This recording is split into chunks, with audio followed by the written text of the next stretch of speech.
Hi everyone, my name is Faidan and I'm going to talk about unsafe mixed migration by sea. People rescued at sea, rules and guidance.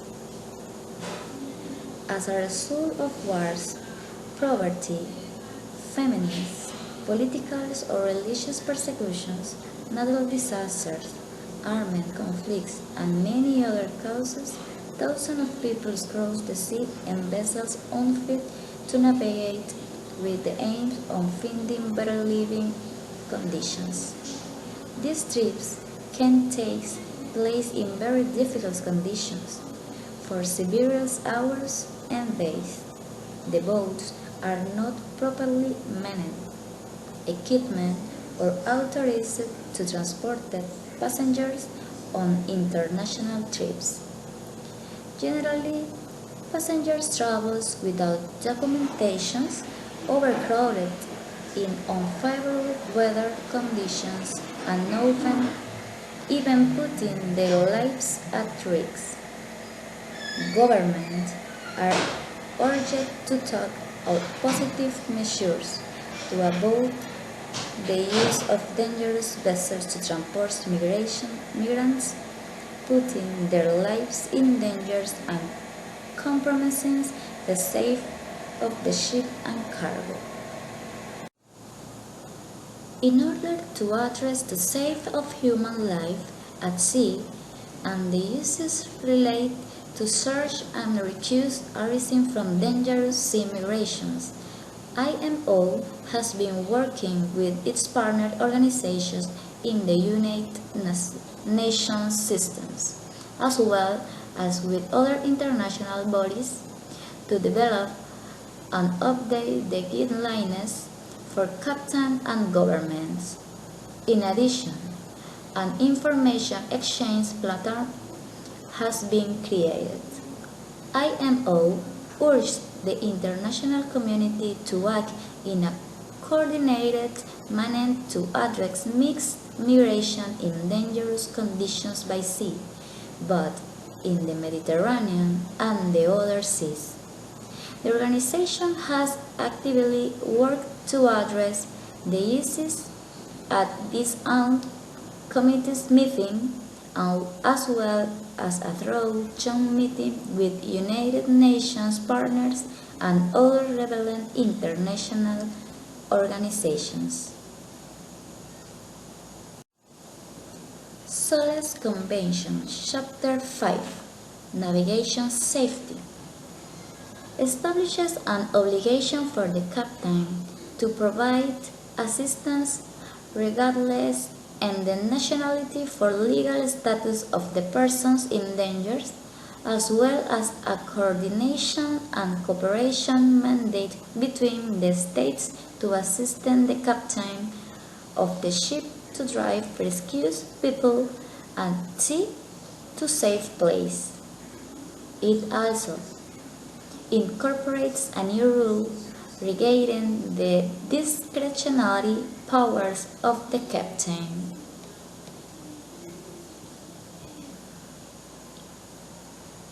In that picture, we can see a lot of people to try to get a safe place on the vessels. In this case, the SOLAS Convention is an obligation to provide assistance to the people. Circumvention, annexed to the Convention.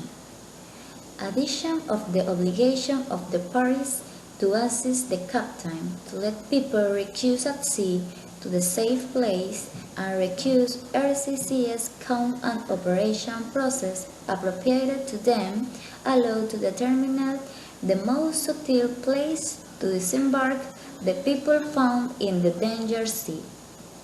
Likewise, the guideline regarding action with the recused person at sea offer guidance to governments and ship captains on their obligation under international and humanitarian law with persons recused at sea.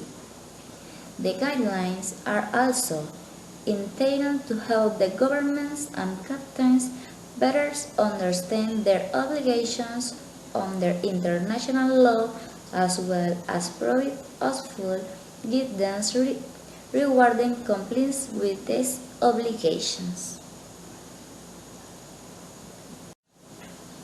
Irregular migrations, causes, types, and regional dimensions. Irregular migration is essentially as a consequence of the imbalance between labor demand in the countries of destination and their ability or willingness of governments to establish legal migration channels. Migration has been greatly policed in the many countries, and politicians often claim to keep low-skilled migration so that it appears to be defense of national sovereignty, while turning a blind eye to dangerous and exploitative forms of irregular migration that meet the demands of employment. This contradictory approach is most evident in the US, where there are more than 11 million irregular residents, but irregular migration can be found worldwide. This article explored the reasons for irregular migrations, the forms it takes and the extension in different regions. He doesn't note what they have irregular migration, but because it leads to the denial of labor and human rights. If we live in a world of freedom of our human mobility, a demand from both liberal economies by definition, there could be no regular migrations.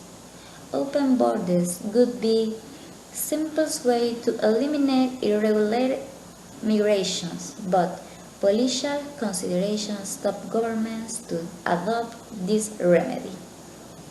The irregularity can see being deferred as consequence of law and regulation that etiquette you can certify for mobility and underway. The right of a state to control the entities into the territory is often seen as a lasting aspect of national sovereignty. The concerns of the states and decides who can be citizen and who will be allowed to enter the territory of a state may be likened to the nation's construction process. This happened in Western nations, but quite late in post-colonial countries in Latin America, Asia, and Africa.